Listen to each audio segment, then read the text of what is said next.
叮叮叮叮，又有啲性價比相當之高、放漏之中嘅稀有晶體啊！呢種晶體咧嚟自馬達加斯加嘅翠綠幽靈，價錢由580蚊起至到900蚊，唔過千啊！呢一種晶體咧，大家認識水晶嘅都知道啊，產量好少，而家原料好少，亦都好緊張，所以咧價錢好貴。幾年前啦，講緊幾年前應該都大概4-5年啦，唔係好確實啦，大概4-5年前啦，曾經喺個手機度咧 pop up 咗一個訊息喎，其實係同行嗰啲啲 post 嚟嘅，就係推薦一粒翠綠幽靈嘅吊墜，哇！成粒咧蒙查查，好多面嘅，係啦，唔似呢啲咁通透嘅，呢粒都算好通透啦，係好實嘅，成粒到頂咧都係面嘅，13000幾，總之過萬嘅，係啦，唔係好大粒㗎咋嚇，因為佢嗰個產量少啦，所以咧哇，同行賣到咁貴，好誇張，我都覺得有冇搞錯啊咁但係咧喺原色呢度唔使㗎，喺原色呢度唔使㗎，就算再靚啲咧。貴幾多幾千蚊㗎咋原色嘅嘢其實好划算，因為呢啲係我哋師傅比較舊底以前啲原料咧嗰陣時剩翻落嚟嘅貨，就跟翻以前舊價，所以係冇得再低過呢個價錢啦。呢度咧一共就有10幾粒咧，當中咧有幾粒已經嫁咗人㗎啦。喺呢度咧，我想介紹下馬達加斯加嘅幽靈。馬達加斯加嘅幽靈咧，實質嚟講咧，同我哋成日講緊嗰隻巴西綠幽靈咧，其實係兩種唔同嘅晶體嚟嘅。巴西嘅綠幽靈咧，嗰種綠咧係比較深綠啲啦，墨綠啲啦，有啲深綠到可能近黑啊，好墨綠色嘅有啲淺色少少啦咁樣啦，但係佢個綠色嘅色調都冇咁翠綠嘅。巴西嗰隻綠幽靈咧，實質嚟講咧，入邊嗰啲幽靈咧，嗰種礦物咧，我哋叫綠泥石。巴西綠幽靈入邊嗰種綠幽靈礦物係綠泥石。綠泥石咧，佢係屬於火山泥嚟嘅。火山泥咧，即係成堆泥咯嚇，混合啲火山灰啊，混合埋一齊咯咁樣咯。鐵質越多嘅話咧，就呈現比較墨綠啲嘅，係啦。顏色色調就因為有個鐵質存在多同少差異，令到個顏色深淺。而翠綠幽靈嚟自馬達加斯加嘅翠綠幽靈咧，佢哋本身呈現出嚟嘅晶體咧，一般嚟講咧都係一個晶族咁樣出現嘅。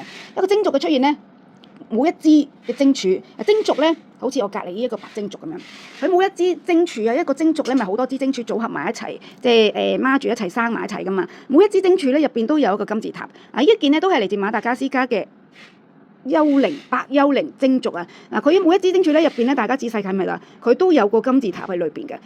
而翠綠幽靈其實嗰個原料佢嚟講咧，呈現出嚟個生長掘到出嚟個形態咧，其實咧都係一樣啊！每一支晶柱咧入邊都有一個幽靈翠綠幽靈嘅金字塔，所以普遍咧馬達加斯加嘅翠綠幽靈咧都會帶有金字塔嘅出現。亦都係同一個道理啦。佢每一粒嘅晶體入邊咧，每一個都有一個金字塔喺度啊！即係咩啊？每一粒都係一支晶柱，每一粒都係一支晶柱打磨出嚟嘅，所以佢係好嘥料攞晒成支晶柱最靚有金字塔嘅部分磨出嚟。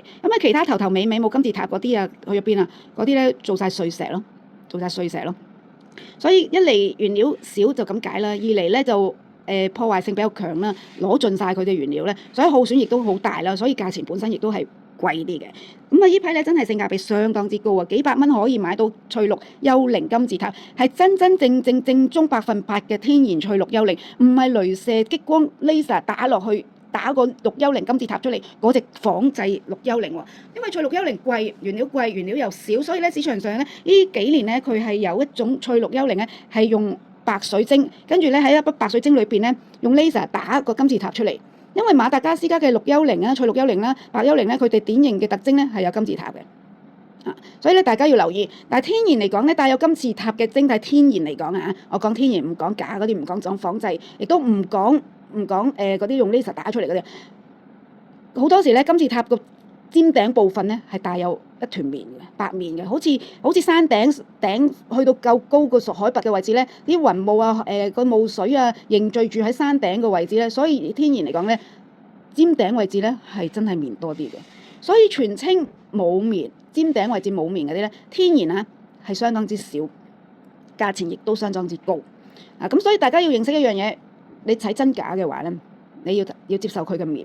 如果你我一定要追求冇面嗰啲咧，你就好容易碰焦，因為天然嚟講咧，帶金字塔嘅晶體係一般晶體金字塔嗰部分啦，都會係晶體裏邊有少少面，多同少嘅分別要知道啦，因為如果用白水晶跟住用 laser 去打個金字塔落去嗰啲咧，係完全冇面嘅完全冇面嘅，金字塔嘅尖頂係完全冇面嘅，同埋個金字塔個輪廓咧係好 perfect 嘅。所以天然嚟講咧，越完整越完美嘅嘢咧，危機就大啲嚇，風險就大啲，中伏嘅機會咧亦都係相當會高啲嘅。所以咧唔好介意佢呢度少少面。呢一批咧，佢面唔算多。金字塔粒粒都清晰，係睇得到嘅。喺呢度咧，呢條影片咧，我大致好快手想逐粒去影俾大家睇到。咁金字塔係點樣咧？咁你眼緣啦，你想要邊粒揀中邊粒咧？咁我就嗰粒啦嚇。咁呢啲咧，每一粒咧都打咗個窿嘅，個窿度咧就加咗個繩啦，加個牌仔啦。咁一目了然有個窿啊，係有個窿位啦。咁可以幫你加翻個基本嘅簡單銀扣落去嘅，係啦。咁如果你話要穿繩啊，或者要穿條頸繩啊，因為放漏品咧，條繩咧就另外額外要加錢再同你做嘅，係啦。咁銀扣咧基本最簡單嗰隻瓜子扣夾上去咧，係可以幫你加上去免費嘅，係啦。咁由1號開始咧，而家咧我褪一褪先。喺呢個白布下邊咧，你可以睇到佢個金字塔咧入邊嗰個輪廓係好清晰㗎。呢個咧就係1號嘅，1號咧就580蚊，580蚊。23.7嘅意思咧係佢嘅高度。佢嘅高度我冇寫晒3圍啊，用佢嘅高度，有啲高啲，有啲短啲咁樣，大致你可以知道佢嘅大細啦咁樣啦。呢個咧就正面。喺個白布底度睇咧，你就好清晰睇到佢金字塔嘅一個輪廓係點樣啦。咁咧背面咧佢又帶少少晶體入邊嘅共生白色嘅部分嘅。佢呢個咧其實就唔係面嚟嘅，唔係面嚟嘅。其實喺共生嘅紋理啊，其實好應該係有少少夾雜，有少少白幽靈定其他礦物共生喺呢度背面白色嘅位置。係啦，面呢個唔算多咁我放喺個黑色底嘅器皿嗰度咧，俾襯托住，邊度白邊度透，邊度有面邊度冇面咧，一目了然係啦。咁唔使形容啊，唔使講咁多。咁但係咧喺黑色底度睇咧，你個金字塔輪廓咧就比較因為深色咗嘛，視覺上咧就模糊咗嘅，所以咧我黑底同白底都撥俾你睇得到。背面係咁樣嘅，呢個咧就係1號嘅。如果你睇中呢個嘅，你 screen cap 咗佢係啦。相其實我都有逐粒影咗，嗰啲相咧我係俾你睇個晶體咧係用黑布底去影嘅，所以咧就兩個視覺效果上咧喺呢個影片度咧我就想影埋俾你睇，因為白布底度影係好難影嘅。係啦，呢粒咧就2號嘅，都係580。你睇下冰透㗎，你睇下晶體咧透晒隻手指嘅，係啦。咁佢呢個咧幽靈咧，佢係淺綠色，係淡淡嘅翠綠色。佢嗰個金字塔咧個輪廓咧都係清楚嘅，係啦。面咧叮叮堆堆咧唔算多，唔算多。背面咧佢成個金字塔輪廓咧係清晰嘅，好似入邊有個晶中晶金字塔喺裏邊嘅。咁天然嘅晶體嚟講咧，有金字塔咧，個金字塔個尖頂咧好似個天線咁樣，係發放能量。射能量出嚟嘅，所以咧有個金字塔同一般冇金字塔嘅分別咧係能量強同弱嘅分別，即係有個天線位同冇天線位接收能力發放嘅信息多少弱啲強啲嘅分別咯，即係等於好似你啱啱喺嗰個手機塔附近接收你啲信號嘅手機嘅寬頻信號係咪強啲啊？我住嗰度咧全部都冇，我住嘅自己屋企住嘅環境咧，全部成個區咧都係冇嗰啲發射塔嘅，所以咧接收手機啲信號咧係相對係咁多個台都係特別弱嘅。所以咧有金字塔即係有發射站同冇發射站嘅分別。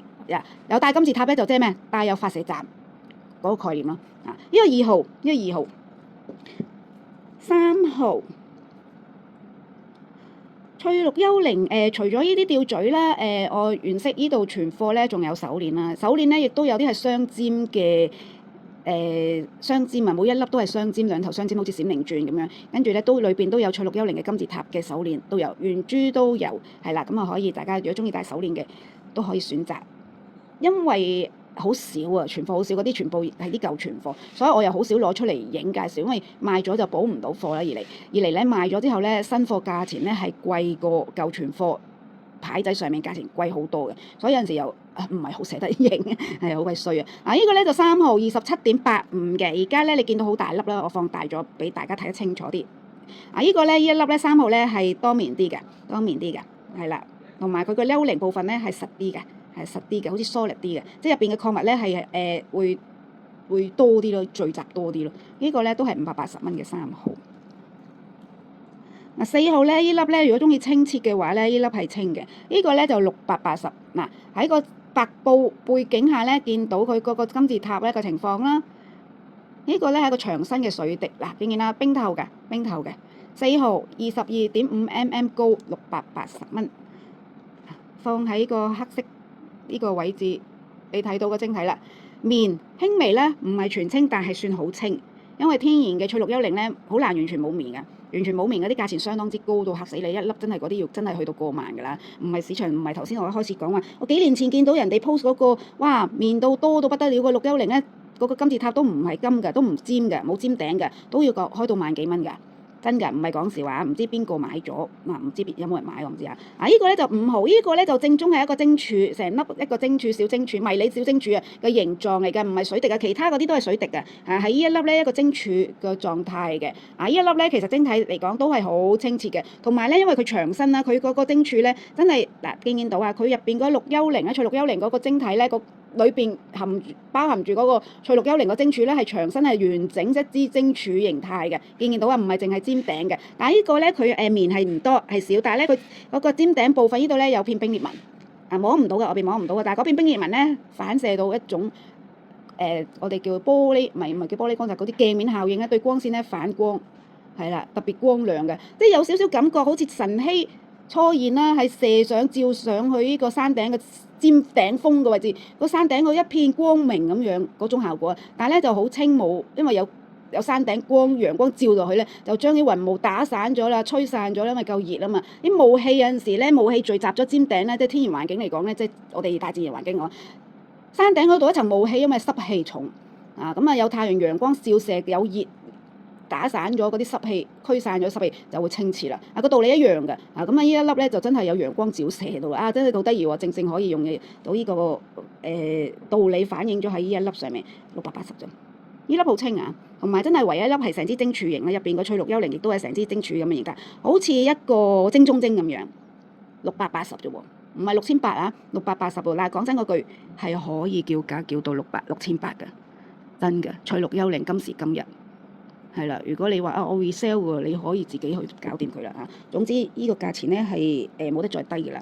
呢個6號760 26.6mm 高呢個咧佢嗰個幽靈咧好似一個蓋咁啊，屋頂一個蓋咁樣嘅晶體都清澈嘅記住咯喎，喺個白布底下咧，你睇到幽靈金字塔咧就容易睇啲嘅。喺深色嘅環境下邊咧，你睇晶體嘅清澈面啊、晶瑩通透位置咧就容易分辨到係啦。但係睇610尖頂咧就弱少少嘅係啦。呢個係顏色令到視覺效果，所以我黑底白底都俾大家睇。呢個6號760 8號呢啲咧咁細粒放漏都要花咁耐時間去影咧，所以其實一直擺咗喺度都冇咩處理，就因為咁細粒放漏都要逐粒咁樣影。不如你上嚟睇啦，但係好多朋友咧睇完先至上嚟喎，咁即係又係要我影，所以我懶得一直都懶得去影，就因為咁樣呢個原因，所以一直都擺咗喺度。呢個8號760 26.12見到啊？佢有2層金字塔嘅，2層金字塔嘅面少少啦。背面咧佢嗰2層金字塔咧更加明顯啊，一層深色啲，一層咧係好似一個影子咁樣嘅，係啦，所以咧係呢個係幾特別嘅。背面呢邊咧就平㗎。前面呢邊咧就卜嘅，所以咧就個形態就分到正面同背面之分嘅。呢粒都 OK 嘅，呢個8號係啦。有興趣嘅朋友咧，真係放流係筍嘅，呢個價錢係真係益老友記嘅啫。所以咧就睇中就行動啦，係啦，睇中就行動啦，因為翻唔到貨㗎啦，呢啲翻到貨咧都唔係呢個價錢嘅，因為呢個價錢係幾年前放流嘅價嚟嘅，其實可以。改個牌仔可以 mark up 翻上去都得嘅，但係咧樣樣都 mark up 貴，咁貴好難出啊！個環境唔係話咁理想嘅時候咧，照翻呢個放流價，幾年前嘅放流價其實都係坦白講，前面加多個1字1700千幾蚊都賣得出嘅，都唔算貴，粒粒加1000，呢度咁多粒收多萬幾蚊嘅可以，但係都係照翻舊價俾大家。呢個9號大粒啲啲係啦，呢個咧佢個金字塔輪廓係靚嘅，係比較包住嘅，成間屋頂都睇到嘅，係啦。呢個晶體咧入邊咧裏邊尖頂部分有少少冰裂紋啦，咁反到嗰個光喺度啦，反到層光喺度啦。翠610咧，佢功效上咧，佢有對心輪㗎，對心輪咧令到個人平和啲啦，冇咁緊張啦。咁始終綠色系列嘅晶體咧，佢都係旺事業得財嘅。但係咧，佢同610傳統嗰隻巴西610咧，佢功效上咧，佢係舒服啲，因為大家都係叫幽靈啫，但係唔同嘅幽靈礦物，唔同嘅礦物嚟㗎嚇。所以咧個功效上咧，喺旺財旺事業運咧係冇巴西610咁辛苦嘅。係啦，呢個咧就偏向個人舒服啲、平和啲，冇咁緊張，同埋咧真係冇咁大壓力嘅，戴咗佢旺事得嚟咧，但係輕鬆嘅，舒服好多嘅，係啦。因為一講起610咧，有啲朋友咧就覺得哇好辛苦嘅喎，一聽到610個名，我唔想咁辛苦啦，就唔想唔考慮啦咁樣。但係翠綠咧唔會嘅，翠綠10唔會嘅。呢個咧就11號，晶體都清嘅，佢個610位置咧好一點一點咁樣形成出嚟嘅，都有個尖尖金字塔部分嘅，好似滿天星嘅效果咯，點點幽靈啊呢啲叫做嚟啦，呢個位置咁樣睇到。其實佢兩個金字塔嘅喎，見唔見啊？呢度一邊啦，一個高啲，一個矮啲喎，兩個金字塔嘅喎。呢個11號係啦，嗱，佢晶體都清㗎，唔算特別話全清，但係咧亦都唔算特別多面，係啦。其實已經翠綠嚟講係算好清嘅，呢個已經係算到好清㗎啦。呢個係好 OK 嘅，呢粒11號兩個金字塔呢個12號。呢個咧就溜溜瘦瘦嘅，瘦啲啦，同埋個水滴形咧立體嘅，冇分前後嘅。12號呢啲小水滴形咧，其實男士女士都中意嘅 OK 嘅，係啦。咁甚至乎咧，如果有朋友中意勾落條手鏈度咧，呢個 size 都 OK 嘅，係啦。呢個咧就面都唔算多，呢個係12號嘅。好啦，要講快少少啦，因為初頭有啲介紹咧要講耐啲，係啦，後面嗰啲咧就可以快啲咁介紹影到俾大家睇。呢個13號係27.1mm嘅，你睇下上邊部分嘅晶體清到發光嘅。下邊都係嗰句嘅金字塔尖頂個部分咧，山頂位置咧係帶面，天然係正常現象嚟㗎。天然嚟講係正常現象，亦都係證明咗呢一粒咧唔係用 laser 白水晶打落去嘅金字塔。好緊要㗎，用 laser 打落去嗰隻假嘅610翠610金字塔咧都賣得好貴㗎，係啦，但係假嘅喎，呢個100%天然喎，但係咁筍喎，係啦，咁啊要識分先得㗎，真心放漏俾你咧，你要收，唔係咧就喂我益你都冇用啦，你唔即係點講啊？有筍嘢都唔識執咁樣，咁咪嘥料啦。咁啊你真係估呢個時代真係咁多筍嘢執咩？而家啲原料乜嘢都好貴嘅。呢個咧就13號嘅。雖然大家都好多人話，呢幾年啲經濟又唔好，啲原料做咩點解越嚟越貴？唔係應該反而平啲嘅咩？冇得解，真係唔知點解。我哋都想知點解係啦。咁但係咧好多呢個環境上咧好多點講啊？成本調翻越升咗，好多成本調翻越升咗。好簡單啦，原料出口啦，即係原材料出口喺出口國嗰度咧，係啦，出口上船都要交稅嘅，交陀地喎，係啲稅啊交抬高咗啦，亦都有啲原因係少咗人去開採啦，咁少咗開採之後咧，又可能啲保險啊或者各方面啲 overhead 嘅成本咧固定或者可能加高咗啦，強咗啦，係啦，咁形成多種原因令到原料放出嚟係貴咗嘅。係啦，咁冇得解嘅，唔係去到我呢度貴，係源頭開始都逐關加啲，運輸又貴啦，係啦，所以好多原因嘅。呢個14號咧，嗱，呢個輪廓咧，呢個角度睇到2層嘅金字塔，有少少面，但係嗰個近住水滴上方咧，半上邊咧都係好冰、好清澈嘅。嗱，整體嘅面8號800蚊，14號。呢粒就都幾清嘅，呢個15號。都係800蚊，呢個咧都係好似晶中晶咁樣，基本呢粒都係清到爆燈嘅呢個。後邊有帶少少紅啦，帶少少紅咧係因為佢有帶鐵嘅氧化物啦，所以帶少少緋紅，係啦。如果深綠啲嘅話咧，一般都會帶少少緋紅，因為深綠即係幽靈嚟講咧，深綠色咧，因為佢個鐵質多啲嘛，所以咧鐵得多到會帶紅嚟，會一樣係正常嘅，係啦。所以天然環境咧會有個明顯嘅特徵啦。你要佢純色咧就難啲咯，一定會濃色之餘咧，一定會多咗其他嘢俾你嘅，係啦。呢個咧個綠咧好四正，個金字塔咧亦都係好四正，亦都有層金字塔嘅影子喺個頂嗰度位置。呢度咧16號嘅高身長條形嘅長水滴，900蚊，32.34mm 高。嗱，呢邊就面聚集多少少嘅，正面咧個金字塔呢個位咧就好鮮明啊，好明確啊。呢個咧，呢粒都靚嘅16號。其實呢批 OK 嘅，冇一粒特別肉酸咯，真心話係啦。所以有朋友問我，邊粒好啊？邊粒最清啊？其實我都認得好清楚嘅。你講到你睇到邊粒就係邊粒啊。其實真係冇一粒話特別冇面嘅。其實翠610本身金字塔位就係有面嘅，係啦。我都重複咗好多次，你要接受呢一樣嘢啊。如果你話接受唔到佢啲面，你可能喺第二度揾到見到一啲完全冇面嘅金字塔咧，係至終。叫做完美到 perfect 到不得了嗰啲咧，你有機會可能鐳射喺白水晶度打落去嘅，用 laser 刻落去嘅，即係雕刻啊，用 laser 鐳射雕刻個金字塔裏喺個白水晶裏邊嘅，有㗎，幾年前都已經有㗎出現㗎。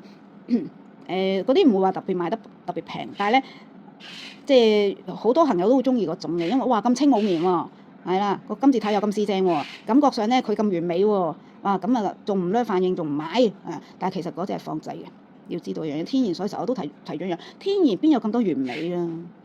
越完美嘅就越中伏㗎，要知道一樣嘢。如果唔係伏嘅話咧，越完美嗰啲嘅成本越高，因為好少係冇得偷雞嘅呢個道理。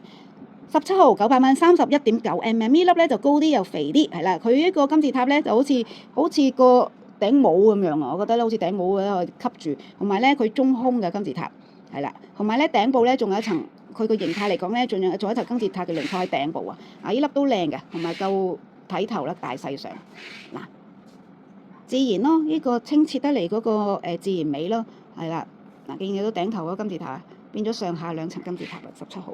所以呢批一度影落去咧，你會發覺其實粒粒都自然嘅，粒粒咧都冇特別話某一粒係特別討厭要摟走嘅。其實你問我邊粒最試正，邊粒最推薦咧，其實粒粒都差唔多，真係真心話。18號呢個都係900蚊，最後最後4粒最大嗰4粒都係900蚊，貴極都係900蚊嘅葉批，係啦，唔會收多嘅。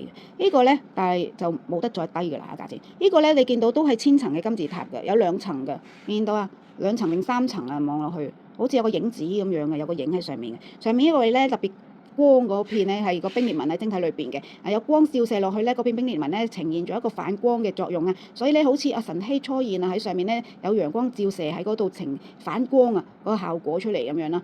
呢個就有陣時有冰裂紋有個獨特之處咧，可能有彩虹光啦，亦都會有呢一種咧比較特別嘅鏡面效應反光啲嘅。其實都靚嘅，有一種好似海市蜃樓嘅效果。18號，好到最後一粒啦，終於影到依粒咯。依粒咧係20號嘅900蚊，34.7mm高嘅，都係900蚊。筍唔筍啊？價錢筍啦！上面呢度有片冰裂紋形成咗一個金字塔嘅，同埋呢個金字塔咧比較高身啲，都係有千層㗎，亦都有千層，好似個帳篷咁樣啊！呢個金字塔係啊，呢個背面。其實呢個兩邊前後水滴嗰個形狀都係比較對稱嘅，冇分正面定背面嘅，變咗你戴上身咧，即係唔使特別刻意去反翻正面咯，隨意咁樣戴上去都 OK 嘅。呢個咧見唔見到面呢個係多啲嘅，因為咧佢上方呢度仲有層金字塔嘅，呢層金字塔咧係啲晶紋形成出嚟嘅，係啦，好似晶中晶咁樣啦，下邊個610金字塔就喺下邊嘅，咁樣。好啦，影晒啦。咁啊，邊粒最靚？你心目中應該睇完都會有個意思喺度啦，係啦。咁啊，呢度咧咁多粒咧，基本都係嗰句啦。佢係金字塔尖頂有面係正常嘅，同埋咧每一粒咧都係完完整整嘅一支小晶柱打磨而成嘅。所以咧稀有係因為難度比較高啲。咁啊，成支晶柱咧攞咗佢最精髓嘅大金字塔部分，所以價錢產量稀少。但係呢批咧係性價比相當之高嘅，漏到冇得好漏㗎。價錢580至900蚊。